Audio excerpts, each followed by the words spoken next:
Welcome back to my channel. To all my new viewers, I'm Shrestha, and on this channel, I tell tales. And today's story has been recommended by Beelzebub Leo. That person recommended that I read A Gorilla in the Guest Room by Gerald Durrell. It is one of the stories which I had in my class 12 examination, and I am more than happy to read a recommendation story. So if you have any recommendations, leave them below. Let's get started.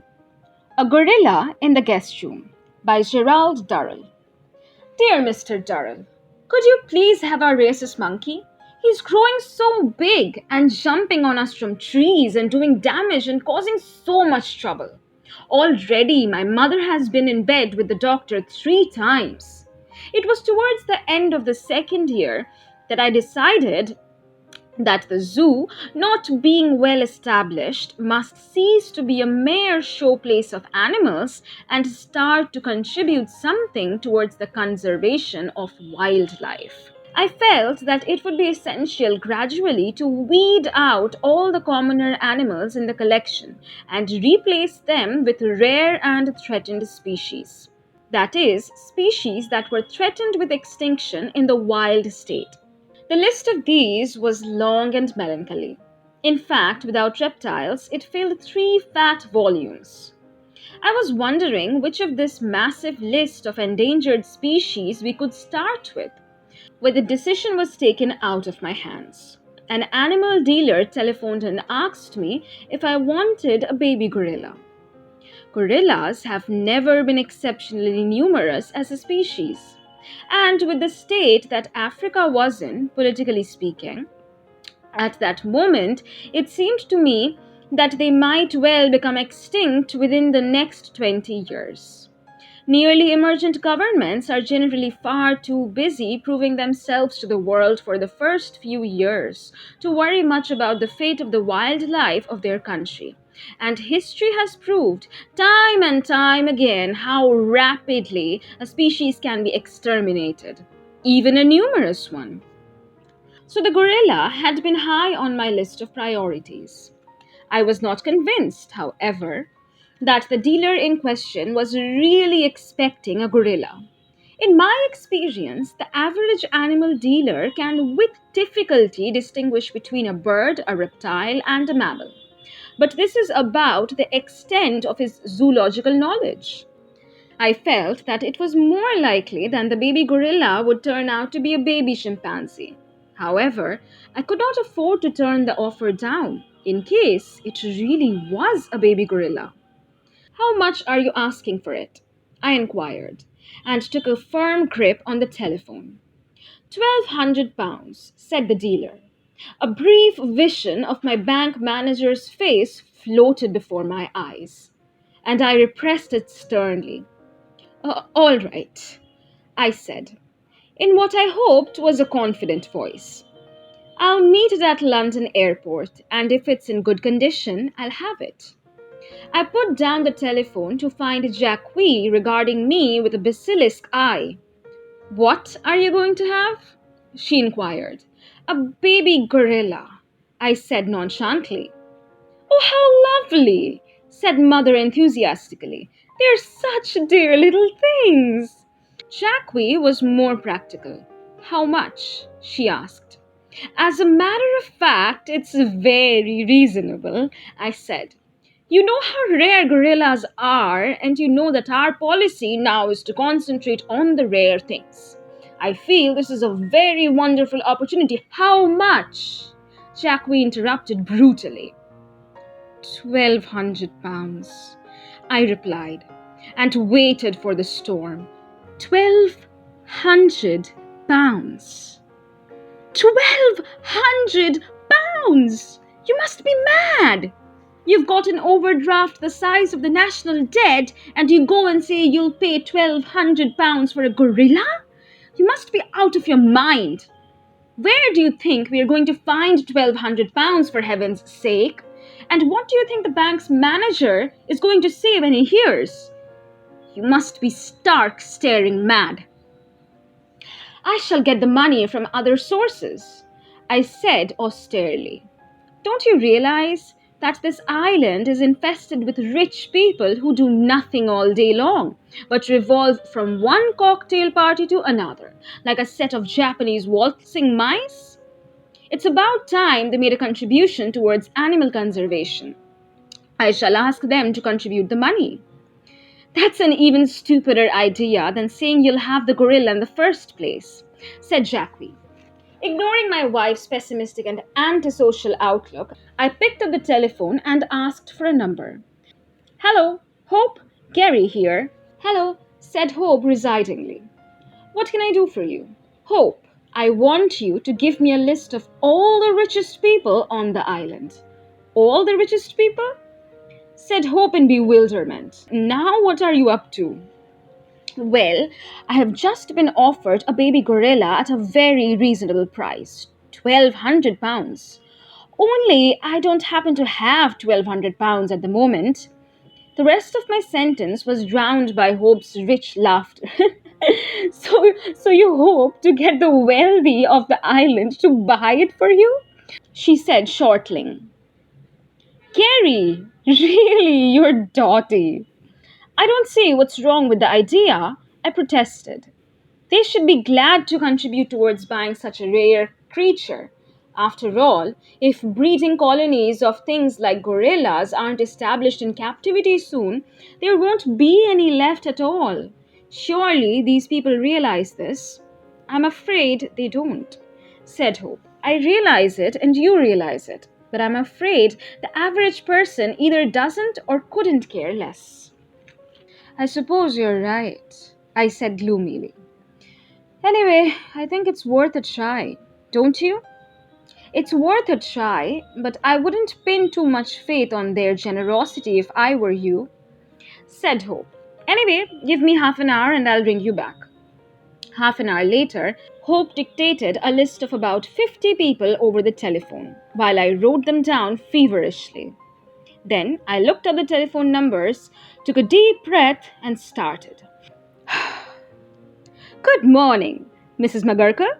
Gerald Durrell from the zoo here. I'm so sorry to worry you, but we have just been offered a baby gorilla at a very reasonable price, £1,200. Well, yes, but it's not expensive for a gorilla. Well, I was wondering if you'd care to purchase a small portion of it, say a leg or something. You would? That's immensely kind of you. Thank you very much indeed. Goodbye. By lunchtime, I had collected £200, only another 1,000 to go, and the gorilla was mine. It was at this point that I discovered the next person on the list was Major Domo. I'd never met him, and I had no idea how he would react to the suggestion that he might buy a bit of gorilla. To my immense relief, the suggestion seemed to amuse him, for he chuckled. How much is it? He asked. £1,200, I said. And how much have you collected already? £200. Well, said Major Domo, you'd better come along this afternoon, and I'll find you the balance. To say I was speechless means nothing. When I had gone to the telephone, I thought there might be a chance of getting £25, possibly even 50. 100 would have been beyond the dreams of avarice. And here was Major Domo, handing me a baby gorilla on a platter, so to speak. I stammered my thanks, slammed down the phone, and rushed round the zoo, telling everyone of the fact that we were going to have a baby gorilla.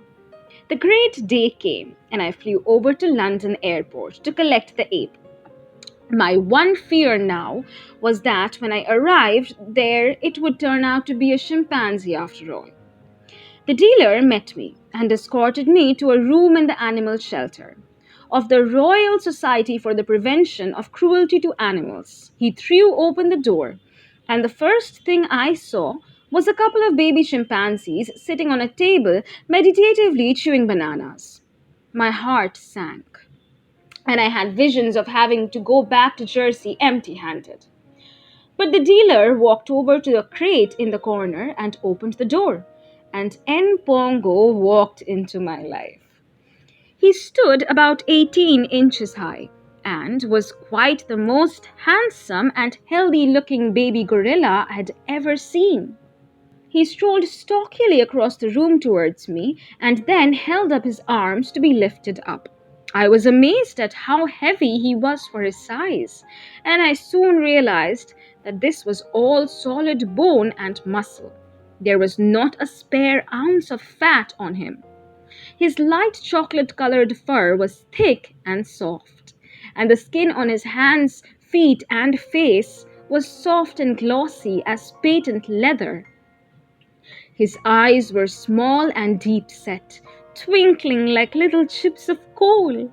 He lay back in my arms and studied me carefully with an unwinking stare, and then lifted a fat and gentle forefinger and investigated my beard.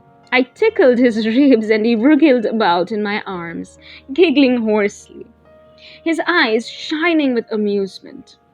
I sat him down on a convenient table and handed him a banana, which he accepted with little bear-like growlings of pleasure and ate very daintily, compared to the chimpanzees who were stuffing their mouths as full as they could. I wrote out the check, and then we bundled Npongo, growling protests, back into the crate, and went off to catch the plane for Jersey. When we landed at the airport, I took Npongo out of his crate and we drove to the zoo with him sitting on my lap, taking a great interest in the cows we passed and occasionally turning around so that he could peer up into my face. When we arrived, I carried him up to our flat, for his cage was not quite ready, and I had decided that he would have to spend a couple of days in our guest room. His grave, courteous manner and his rather sad expression immediately won over both Jacques and my mother. And before long, he was lolling back on the sofa while they plied him with delicacies, and the staff came upstairs one by one to pay homage to him, as if he were some black potentate. Having previously suffered by keeping Chumley the chimpanzee in the house, I knew from bitter experience that there was nothing like an ape for turning a civilized room into something closely resembling a bomb site in an incredibly short span of time. So I watched Npongo like a hawk. When he became bored with lying on the sofa, he decided to make a circuit of the room to examine anything of interest. So he walked slowly round like a little black professor in a museum, pausing now to look at a picture, now to stroke an ornament, but doing it so gently that there was never any danger that he would break anything. After the attitude I was used to with Chumley, I was captivated by Npongo's beautiful behavior. You would have thought that he had been brought up in a house to watch him. Apart from a slight hiatus when he wet the floor, and he could not be expected to know that this was not done in the best circles, his behavior was exemplary. So much so that by the time we put him to bed, my mother was doing her best to try to persuade me to keep him in the house permanently. I had, however, learned my lesson with Chumley, and I turned a deaf ear to her pleas. Npongo, of course, did not leave the guest room in the condition that he found it. But this was only to be expected.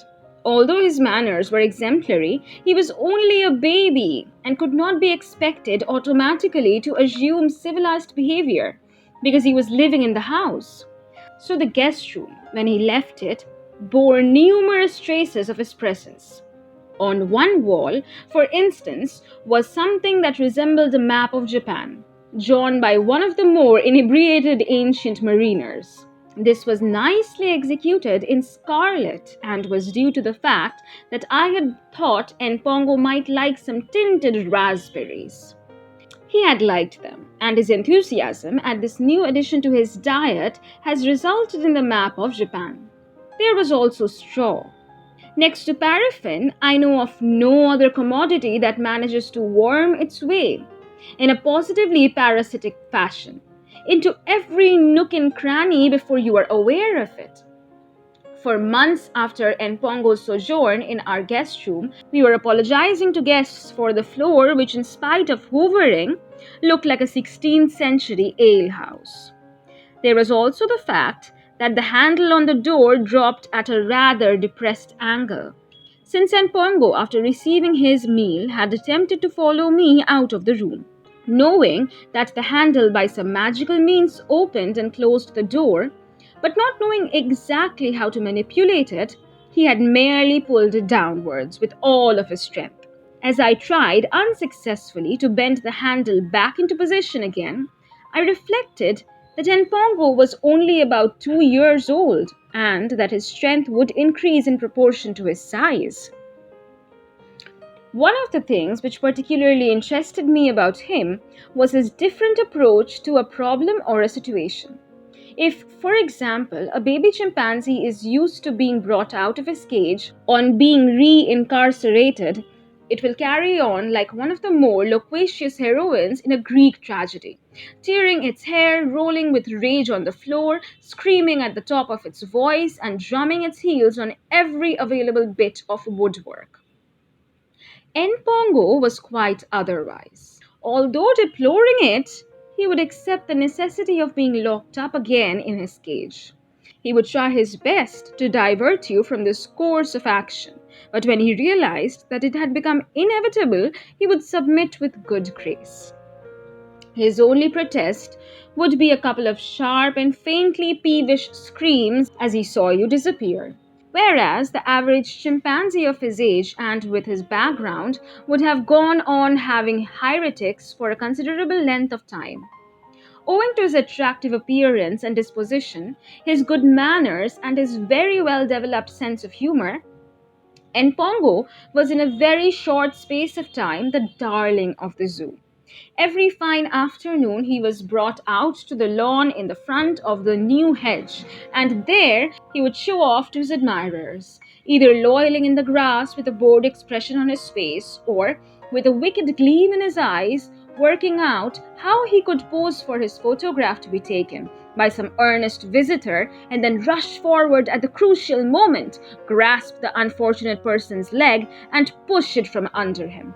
A task that gave him immense amusement and generally resulted in the visitor sustaining a slipped disc and having an excellent picture of a completely empty section of the lawn.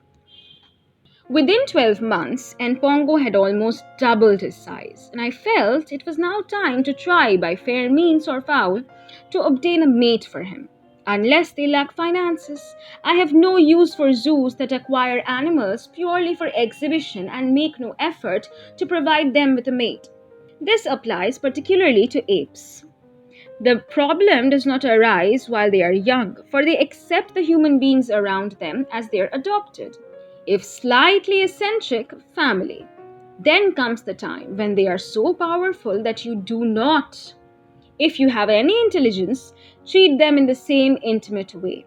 When a gorilla or a chimpanzee or an orangutan at the age of 3 or 4 pulls your legs from under you or jumps from a considerable height onto the back of your neck, it tests your stamina to the full and is done because you are the only companion with whom he can play. If he is left on his own and is a nice natured ape, he will try to play the same games with you. And when he is 11 or 12, this means a broken leg or a broken neck. So, if this friendly, exuberant animal is kept on his own and deprived of both the company of his own kind and that of humans, you can hardly be surprised if he turns into a morose and melancholy creature. Not wanting to see Npongo degenerate into one of those magnificent but sad and lonely anthropoids that I have seen in many zoos, including some that had ample resources for providing a mate, I thought the time had come to try to produce a wife for Npongo. Even though I knew that our funds would probably not stretch that far, I telephoned the dealer from whom we had gotten Npongo and asked him about the possibilities of obtaining a male gorilla. He told me that he had been offered one a year or so younger than Npongo, but now, owing to the political situation in Africa, the price had increased and he was asking £1,500. There followed 2 days of soul searching. I knew we could not afford that amount of money in a lump sum, but we might be able to do it if it were spread over a period. Once again, I telephoned the dealer and asked him whether he would consider letting us having the animal on installment terms. To his credit and to my relief, he agreed and said that his representative would bring her over to Jersey in a week's time. The whole zoo waited for that day with bated breath. I, prompted by a slightly acrimonious conversation with my bank manager, and spent the week by having a collecting box made, over which hung the notice: "We have brought Nandi on installment plan. Please help us to keep up the installments." So Nandi arrived, crouched in a crate that I would have considered small for a squirrel. She, like Npongo, appeared to be in a perfect condition. Her fur was glossy, she was fat, and her skin had a sheen like satin. But at first sight of her, it was her eyes that impressed me the most. Npongo's eyes, as I have said, were small and deep-set, calculating and full of humor. Nandi's eyes were large and lustrous, and when she looked sideways, she showed the whites of them. But they were frightened eyes that did not look at you squarely. They were the eyes of an animal that had little experience of human beings, but even that limited experience had given her no reason to trust or respect them. When we were releasing her from her cage, I could see the reason. Right across the top of her skull was a scar, which must have measured 6 or 7 inches in length. Obviously, when she was being caught, some over-enthusiastic and intrepid human being had given her a blow with a machete, which had split her scalp like a razor slash. It must have been a glancing blow, or her skull would have been split in two. With such an introduction to the human race, you could hardly blame Nandi for being a little antisocial. This great slash was by now completely healed, and there was only the long white scar to be seen through the hair of her head, which reminded me of the curious, imitative, and quite unnecessary partings that so many Africans carve in their hair with the aid of a razor. We kept Nandi in a separate cage for 24 hours so that she could settle down. The cage was next to Npongo's to enable her to see her future husband, but she evinced as little interest in him as she evinced in us. If you tried to talk to her and looked directly at her face, her eyes would slide from side to side, meeting yours only for a sufficient length of time to judge what your next action might be. Eventually, deciding that the wire between herself and us rendered ourselves comparatively harmless, and preferring not to look at us, she did turn her back. She had such a woebegone, frightened face that one longed to be able to pick her up and comfort her. But she had been too deeply hurt, and this was the last thing she would have appreciated. It would take us, I reckoned roughly, at least 6 months to gain her confidence, even with the example of the pro-human Npongo. The morning when we let her into the cage with Npongo was a red letter day, but fraught with anxiety. He had by now become so well established and was such a fearfully extroverted character that he obviously considered he was the only gorilla in the world and all human beings were his friends. We did not know how he would react to Nandi's sullenness and anti-human attitude. Although for 24 hours he could see her in the cage alongside him, he had shown absolutely no interest in her presence. Thus, when the great moment of introduction came, we stood by with buckets of water, brushes, nets, and long sticks, just in case the engagement party did not come off with the same romantic swing that one expects from reading women's magazines. When all was ready, we opened the shutters, and Nandi, looking thoroughly distrustful, slided her way from the small cage into Npongo's comparatively palatial quarters. There, she put her back to the wall and squatted, her eyes darting to and fro with a curiously suspicious yet belligerent expression on her face. Now that she was actually in the cage with Npongo, who was sitting up on a branch, watching her with the same expression of uninterested mistrust, that he reserved for some new item of the diet. We could see that she was very much smaller than he. In fact, only about half his size. They sat steadily, contemplating each other for some minutes, while we, on the other side of the wire, did hasty checks to make sure that all our buckets of water and so on were easily accessible. This was the critical moment. The two gorillas and ourselves were frozen into immobility. To any spectator who did not know the circumstances, we would have appeared like one of the more bizarre of Madame Tussauds exhibits. Then, Npongo stretched out a black hand with fingers like great sausages, clasped the wire, and rolled himself carefully to the ground. There, he paused and examined a handful of sawdust as though it were the first time he had ever come across such a commodity. In a casual, swaggering manner, he swantered in a semicircle, which took him close to Nandi, and then, without looking at her, but with the utmost speed, he reached out a long, powerful arm, gripped a handful of her hair, and pulled it, then hurried along the perimeter of the cage as though nothing had happened. Nandi, by nature, has always been, and I fear will always be, a little slow in the uptake.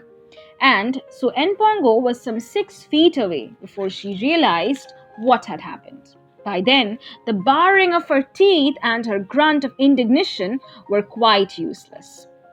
The first round therefore went to Npongo. But before he could get exalted views of male superiority, I felt that we should bring up our second line of defense. We removed the buckets and nets and produced 2 large dishes full of succulent selection of fruits. One was presented to Npongo and one to Nandi. There was one slight moment of tension when Npongo, having examined his own plate, decided that possibly Nandi's contained additional delicacies, which his lacked, and went off to investigate.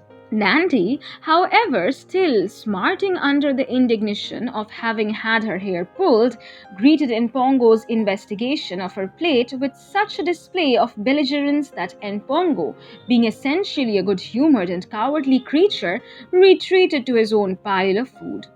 For the next half-hour, they both fed contentedly at the opposite ends of the cage.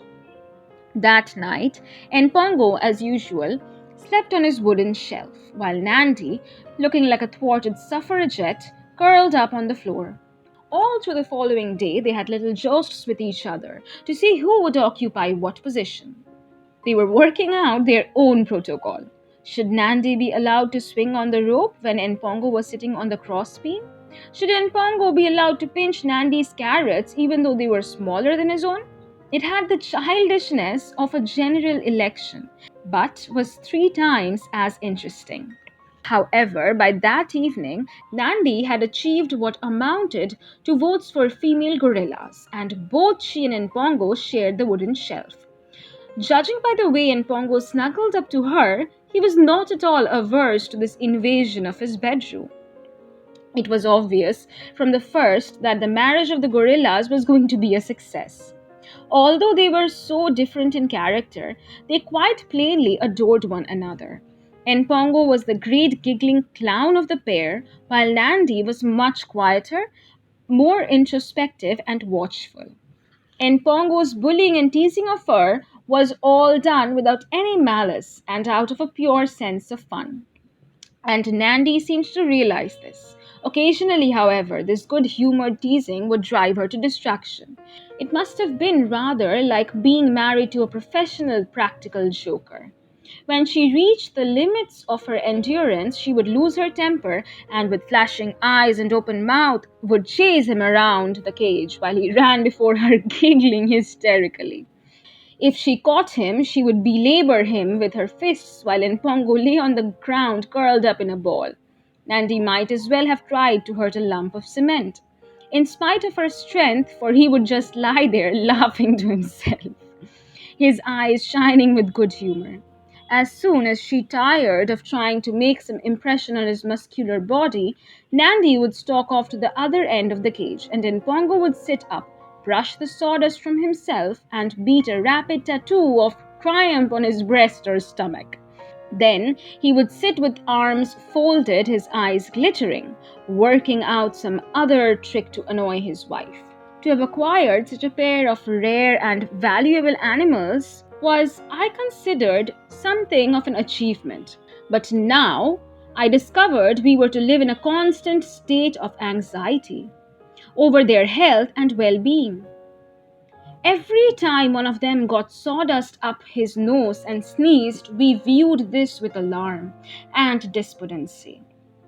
Was this a prelude to pneumonia or something worse?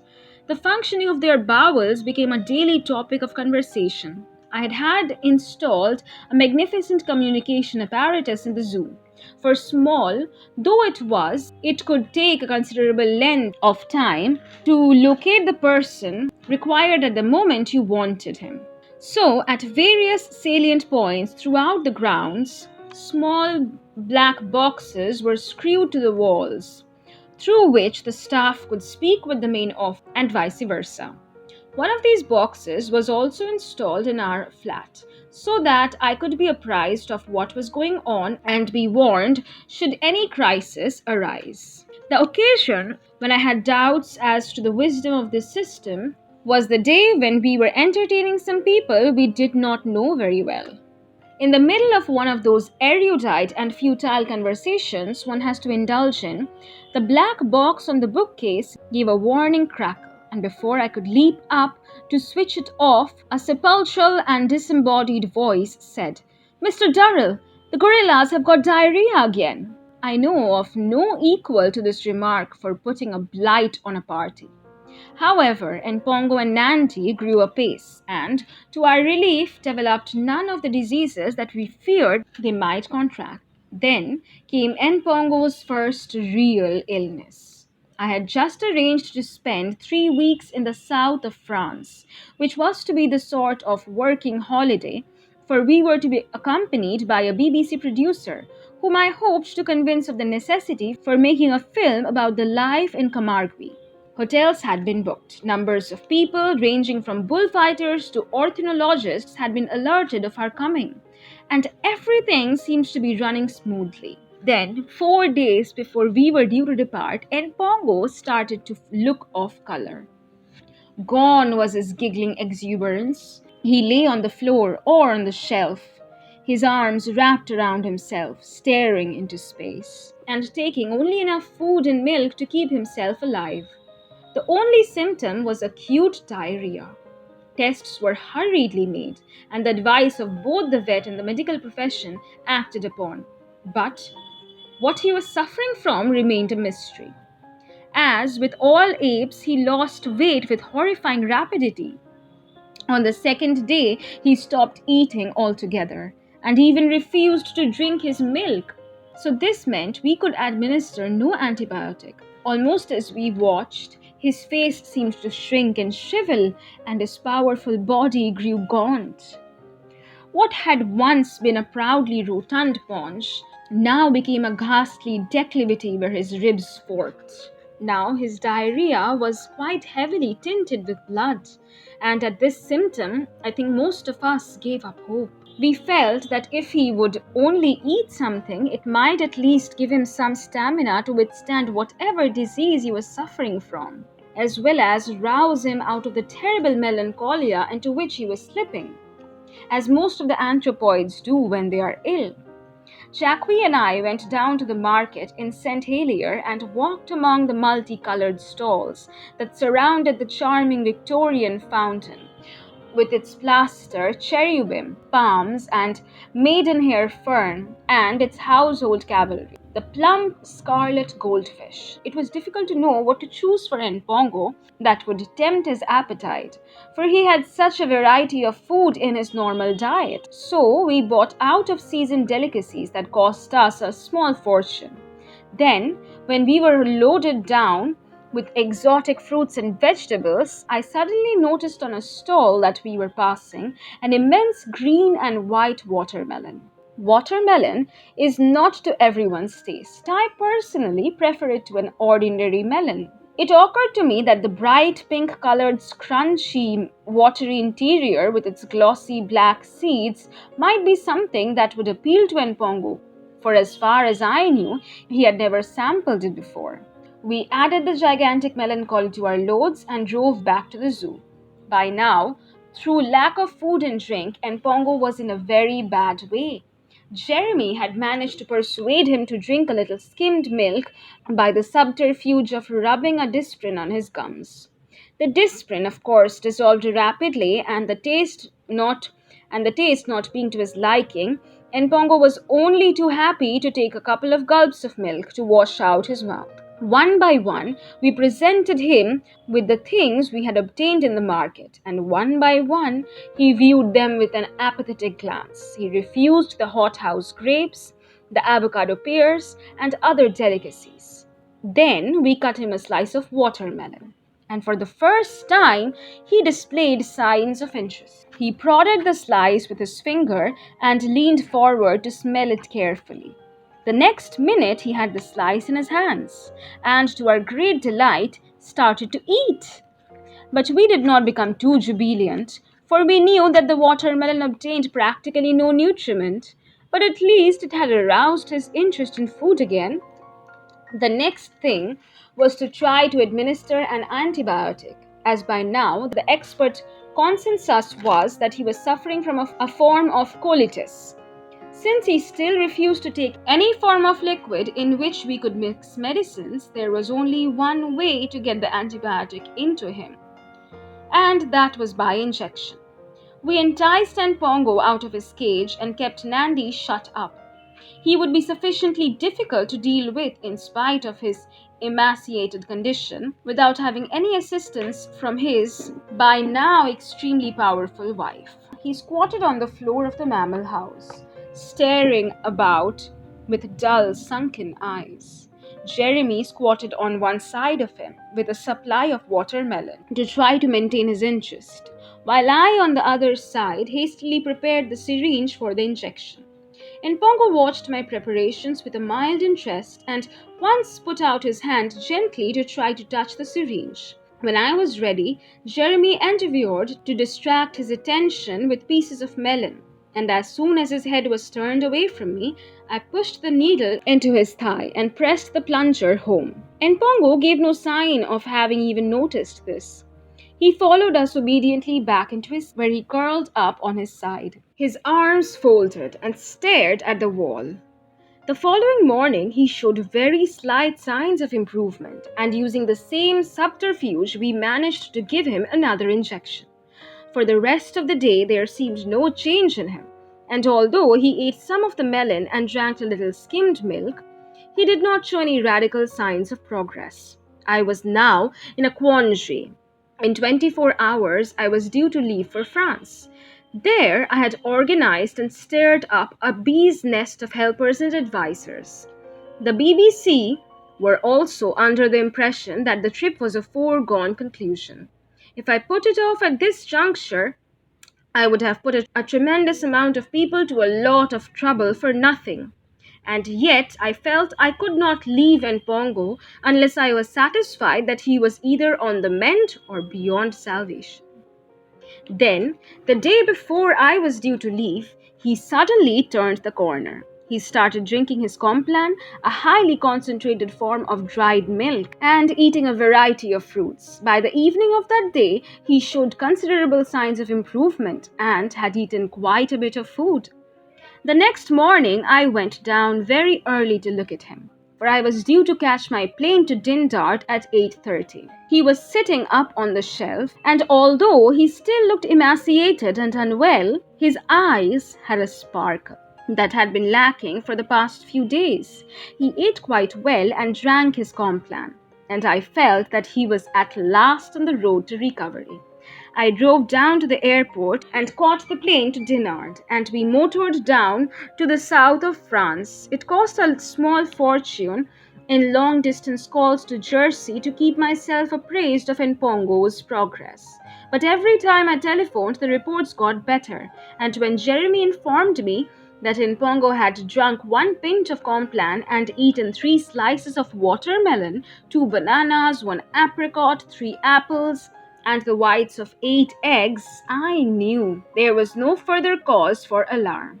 By the time I returned from France, Pongo had put on all the weight he had lost, and when I went into the mammal house, there he was to greet me. His old self, massive, black, and rotund, his eyes glittering mischievous as he tried to inveigle me close enough to the wire so that he could pull the buttons off my coat. I reflected as I watched him rolling on his back and clapping his hands in an effort to attract my attention, that even though it was delightful to have creatures like this and of vital importance that they should be kept and bred in captivity, it was a two-edged sword, for the anxiety you suffered when they became ill made you wonder why you started the whole thing in the first place. Well, that was the story, A Gorilla in the Guest Room. It's quite a huge story. Nevertheless, I absolutely loved reading it. If you guys want me to read any other stories, please do comment below. Don't forget to like, subscribe, and share this video with your friends who are having this in their syllabus for class 12 or any other class, literally. Anyway, go ahead and watch my other videos. Goodbye.